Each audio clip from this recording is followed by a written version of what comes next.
Il-Prim Ministru Robert Abela ħabbar li bdew jitħadmu żewġ liġijiet importanti approvati mill-Parlament, jiġifieri l-att dwar l-awtonomija personali u l-att dwar il-protezzjoni ta' adulti vulnerabbli. Waqt il-ftuħ tas-16 edizzjoni tal-Maratona tal-Volleyball Bris id-Dar tal-Providenza, fejn kien akkumpanjat mill-Ministri Michael Falzon, Byron Camilleri, Miriam Dalli u Malcolm Pollaġuż Galea, Dr. Abela spjega li l-att dwar l-awtonomija personali ġab bidliet mibnija fuq il-prinċipju li ħadd m'għandu jieħu deċiżjonijiet f'isem persuna oħra sakemm ma jkunx totalment impossibbli għaliha li tagħmel dan.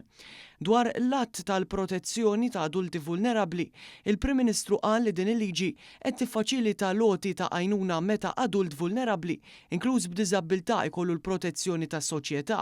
U tajjeb ngħid ukoll li llum jidħlu fis-seħħ żewġ liġijiet tant importanti fil-qasam tad-diżabilità.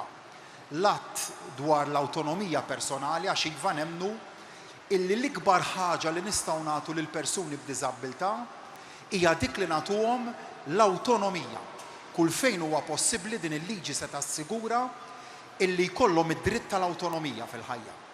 U t-tieni liġi dik illi taħseb dwar il-protezzjoni ta' adulti vulnerabbli biex niżguraw li dawk l-adulti li huma f'qagħda iktar vulnerabbli minn ħaddieħor ikollhom il-protezzjoni tas-soċjetà bis-saħħa ta' żewġ liġijiet li nafu kemm is-settur tad-diżabilità imbuttom il-qudiem issa se tidħol fis-seħħ il-commencement notice ta' dak iż-żewġ liġijiet u allura dawn jiġu jiffurmaw parti mill-liġijiet ta' pajjiżna.